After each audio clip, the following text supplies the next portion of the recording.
to what are the dark side, right? So the key points would be spiritual bypassing, right? Spiritual bypassing, again, is extremely common, where we go through something and we use a spiritual excuse as to why certain things is happening, and then we just like gloss over the issue and not deal with it, not talk about it, but just give it a spiritual meaning. And this is extremely common in even in religious arena, where people often say, when there is a problem, instead of addressing it, they say, oh, let's pray on it. Let's pray for this. Let's pray for that. Yes, prayers are helpful, but it's not empowering you to do what is needed. It's not empowering you to take action, to do something, because then you're just glossing over. You're not addressing it. All right. And addressing it is so important. Okay. So the spiritual bypassing has caused a lot of people to drop into this illusion that they are spiritually more advanced than they really are. Because they are so afraid of admitting their faults, they kind of put themselves up on the pedestal to say that they are better than everyone else. They have done this, they have achieved certain levels of spiritual activation, they have done this or done that, they are some high level, because they refuse to acknowledge that they have all these darkness looming.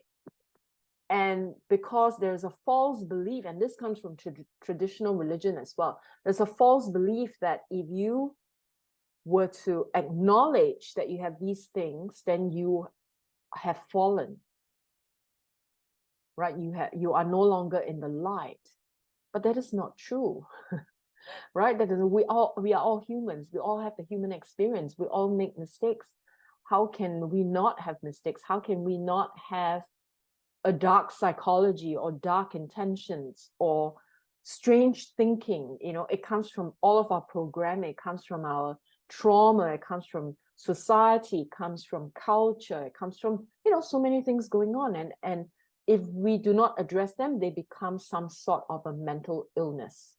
And there's so many spiritual teachers out there who are mentally ill, unfortunately, right? Mentally ill.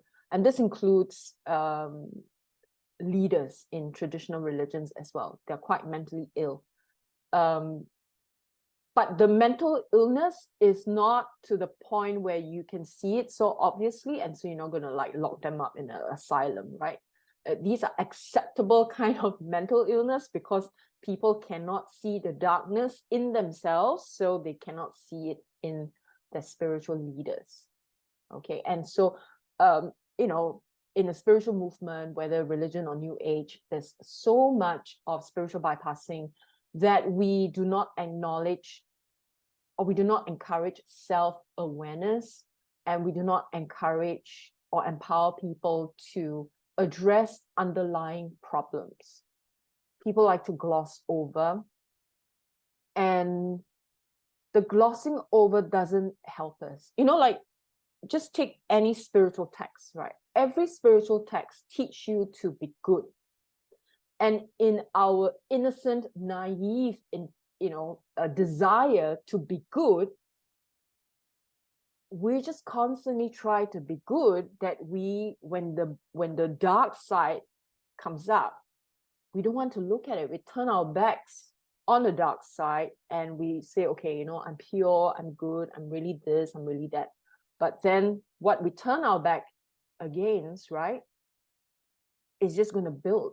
It's just going to have so much power. And then this energy, right, behind you, the shadow, is just going to manipulate you psychologically because you have no idea what it's doing, right? In order to fight your enemy, you need to know how your enemy operates, right? The dark side is our enemy, and we need to turn around and look at it, look at this demon in its face. It's our inner demon, right? We need to look at it in its face and know exactly what it's up to. And when we can see that in ourselves, it's so easy to recognize it in other people, right? And we can see that in ourselves, we then know how it has manipulated us.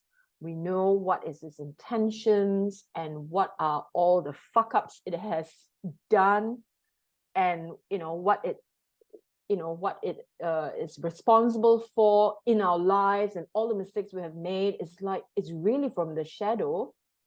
And when we're able to do that, acknowledge, and we embrace that, and we go like, oh no, I did that, but I'm not going to judge myself. Okay, that was what happened. I admit it, I take on board. And what you do is, when you embrace it, the powerful light within you that has always been there will then absorb the demon, right? And this is how the light conquers darkness. You have to face the darkness. You can't turn your back. You only turn your back, then it's just going to follow you, but it's not going to be able to be absorbed into your light. To be absorbed into your light, you need to turn around and look at it, right?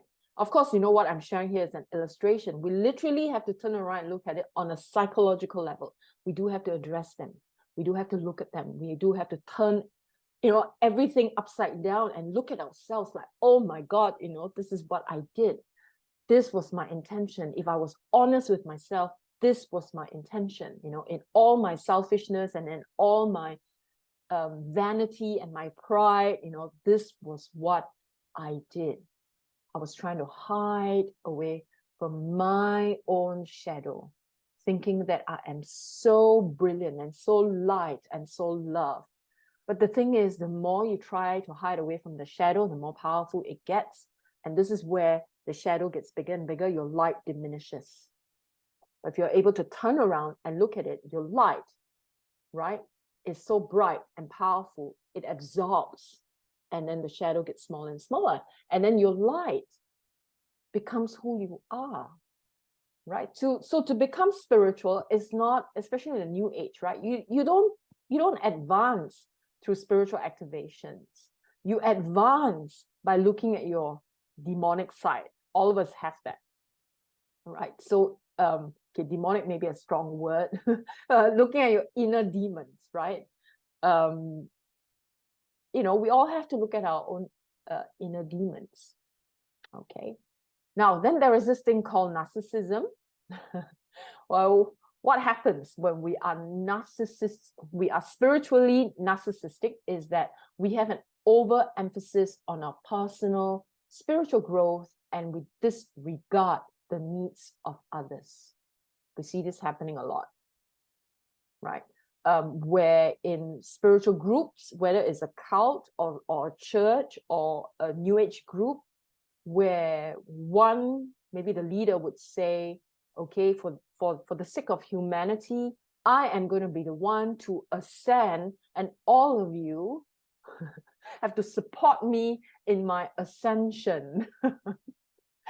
And this is super common, right?